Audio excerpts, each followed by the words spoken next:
It's sad to see when you have the head of the police department here also calling for a temporary ban on our Second Amendment rights. That's something I do have a problem with. That's right. But he also said Obama is basically financing and running Black Lives Matter and did all this. Look, here's the issue. They bring the jihadis in, they attack, we lose our liberties. They got all these communist groups, White House funded, we lose our liberties.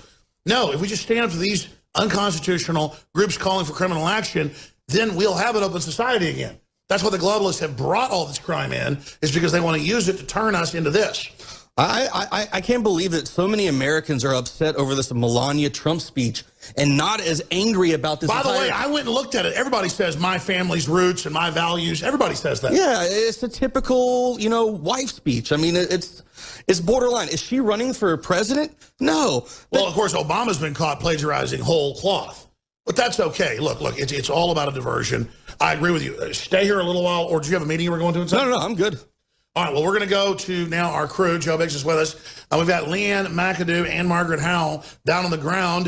Guys, what have you observed, and where do you see all this going? That's right, Alex. We are right here across from the Quicken Loans and here in front of the main media staging area. This is the mass distraction epicenter. This is where they're running interference for the globalists, letting you know that the only thing that you need to care about was Melania's speech and that it was allegedly plagiarized because she used very common words that everyone speaks about: family, building your own wealth, working hard. The Obamas own that type of speech, apparently. They own the American dream as they try to kill it.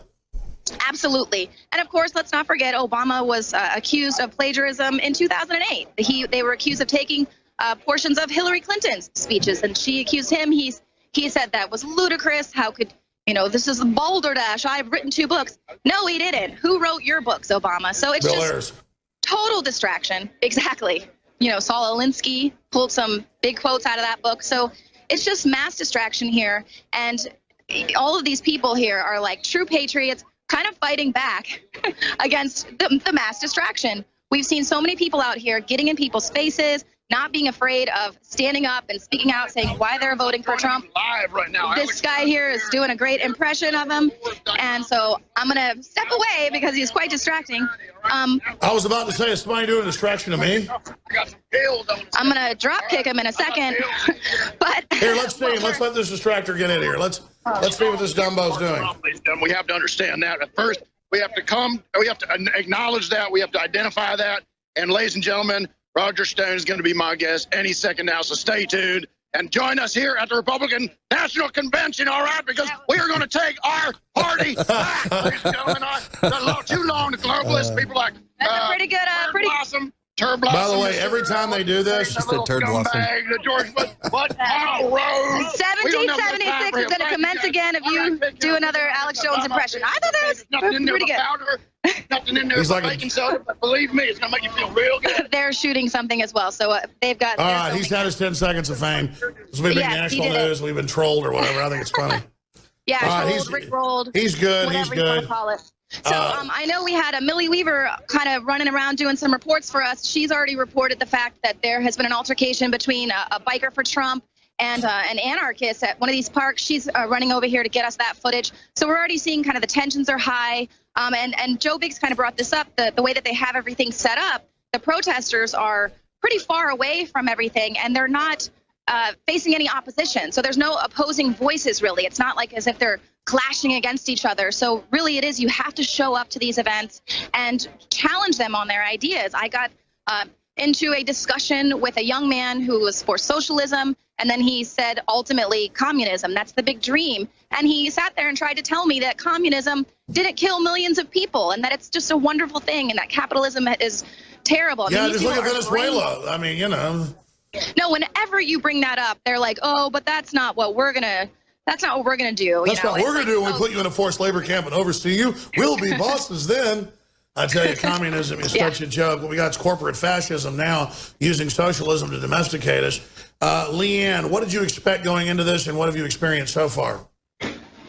Well, honestly, I expected that it was going to be a little bit more chaotic, but they really have cordoned off so much of the roads here. They're doing a very good job at making sure you can't access any areas without the proper identification.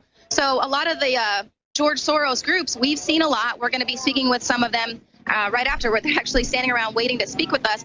but they're all over the place. All of these people who don't even realize that they are working for one of the biggest globalists. Well, I'll tell you that's out what. there. I mean, Margaret can pop it anytime she wants, Leanne, but we can obviously bleep it once, but tell them not to cuss. If they do, we'll have to cut it off. But let's go try to talk to some of these Soros minions right now if you want. Okay. Well, let me, now they're walking this way, so. I understand. Just whenever one pops by, we'll talk to him. You know, it's like that guy yesterday. He was running around, you know, and I guess he has a show on Cartoon Network. They made a big deal of it that I got the wrong station. Somebody told me he was with Comedy Central. So I said, hey, dude, you're not saying something. People are getting mad at you. Come up here and talk. And then all he said was, have sex with my wife. Why is PP yellow? And it was like, oh, Alex got defeated by that. No, I was trying to go, here's some free speech. And he's mocking Building 7. Yeah, mocking Building 7. I'm just like, come up here, dude. And then people thought that defeated me when the guy's like he had a lobotomy or something. I mean, I was illustrating the idiocy. I probably shouldn't admit it, but I manhandled him and pushed him down. Like, who are you? What a loser. That's what you do with your life. That's how you're helping this country. I mean, these people are just sick in the head. I mean, at least some of the people that are out here, even though they're fighting on the wrong team, they're very passionate about what they do, and they're not using their 5 seconds to talk about utter ludicrousness. That's right. And we're live in Cleveland. Leanne McAdoo is out there in the 90-degree heat on a beautiful sunny day. We are up here in the command base, the studio right above the RNC meeting in the Quicken Loans Center. And we're going to be in there today as well. We're going to be going to this communist / George Soros / Nazi collaborator / Black Lives Matter / New Black Panther Party event at 4 o'clock. And again, Joe Biggs, what park is that? It's going to be at the Public Square Park right over here around the corner. It's about a block away. All right, well, we're going to be moseying on over there to be able to cover that. Leanne, have you found any of the Soros minions? I do not see any at the present moment. I do not. We've got Gunnar here, who was really outspoken, getting in some confrontations. What do you think about the fact that there are so many young people that want socialism in this country? Well, I think Bernie Sanders really touched a nerve in this country. You know, speaking about issues like student loans, Wall Street, crony capitalism. Why do you roll over then to Hillary? What Bernie did really well was he talked about issues and problems in this country, but he offered the wrong solution. Right. Because the problems that he's been talking about are problems with crony capitalism, problems with the government picking winners and losers, and we are the losers. And the people at the bottom, the students, the people who don't have a lot of money. Free market will make you so damn rich, you're going to be a thug, or you're going to be decorated. Free us of that problem more is to free up the markets and stay away from socialism. It's a failed experiment. Communist country, you have to be on a 3-year waiting list for sunglasses. And that's the ultimate goal. So it's good to have people out here countering that. I just make a phone call. Leanne, I'm sorry. I was listening to you. I was having a conversation over here. Sorry about that. I'm not able to get the feeds kind of coming in and out. But yeah, I mean, it's just really great to have so many people coming out here to counter these protesters who truly believe what they're telling you. Truly, this kid truly believed and fought to tell me that communism wasn't killed millions of people, democide. And I said, that's well, a big 7-foot kid. And I had a guy yesterday tell me that Sharia law was peaceful. Oh, yeah, that guy said Sharia law was peaceful. Oh, and some folks were saying, see, it is peaceful. Like that guy with the hatchet, with the axe. Yeah, that was very peaceful and loving. Oh, yeah. Or the guy who stabbed his neighbors because they weren't dressing appropriately. So he was obviously having some lascivious thoughts about these young children. And so he stabs them. I mean, but safe and loving. Let's open up the borders. Let's not vet anyone. And that's racist. Hey, what matters is Melania Trump said she loved her family and loved America. That's plagiarism. Right. Scandal. I had a girl tell me yesterday that I was on her land. She was about a 23-year-old little socialist punk. And she goes, you're on my land. I'm a Native American. I was like, well, I was born here. I'm a Native American, too. And I'm older than you, so I've been on this planet a lot longer than you. And I was like, I think you're a dumbass. And she's sitting there the whole time looking around. She's going, oh, well, now, then all of a sudden she switches. She's Mexican. So she starts speaking to me in Spanish and then into another language. I was like, I thought you were just Native American. Now you're Mexican. I was like, do you want to make America Mexico again? She's like, this is not your land. I was like, well, guess what happens when you lose a war? We take the land. Sorry. Well, here's what happens. Nobody's good or bad on either side. Nobody's bad. The point is, it's a joke. They're very bad. Nobody's bad. The point is that as soon as we got here, the natives were always trying to get us to attack the other tribe. So they were just as warlike as the Europeans. We're all the same. We all do the same kind of crap. We're all good. We're all bad. It's just they teach these kids, you're going to get ahead in the world by being a socialist and being part of a group, and you're owed reparations. Guess what? You're not getting them. Nobody's getting them. The only reparations are getting our jobs back and our industry back. Leanne McAdoo. Well, I agree, and that's what one of the things that I really loved about Dinesh D'Souza's movie. He put Hillary's America. He really spells it out. So many people who have been brainwashed in these Black Lives Matter cults and everything that are putting out these false narratives. They're only getting one side of history. And so we were speaking with several recovering Democrats who had been educated on the real truth of the Democratic Party, their racist roots, their thuggish roots, and just talking about that these are the same tactics that convicts, con men use to steal. That's what they're using to steal America. Exactly, exactly. And the big old mommy at the Democratic Party with all her little milkies, you know, there with all her little slaves on the fetid poison milk. She can't keep her minions in the dark for life. She can't hide them from the waiting world. We'll be back. Great job, Leanne. We'll talk to Margaret Howe and more straight ahead. It's live coverage of RNC from Cleveland, 2016. I'm Alex Jones, Infowars.com. Let me talk about one of the biggest lies ever. Then we're going to pop in with Margaret Howe and Leanne McAdoo again, riding shotgun with us into the next hour. And then I'm going to open the phones up and take your calls. Richard Reeves is going to be popping in as well. One of the biggest things that hurts my feelings, and one of the biggest victories of the globalists and the mainstream media, is that Ron Paul, back in 2007 or so, along with the Liberty Movement, started the Tea Party.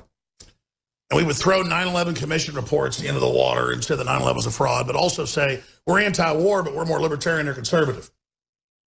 And then that movement built, and then as soon as Obama got in, people were protesting, Republicans and Democrats. The Republicans got scared. They came in and tried to co-opt the Tea Party. It kind of co-opted them, though. There was an internal battle. But the media would say, minorities aren't welcome. These are racists. And then folks were scared and wouldn't go out to the Tea Party rallies. And it became a self-fulfilling prophecy to say, if you're pro-gun or pro-family or pro-private property or pro-sovereignty or pro-Christianity or pro-life, you know, but you're a minority, you're not welcome at the Tea Party or the new Second American Revolution.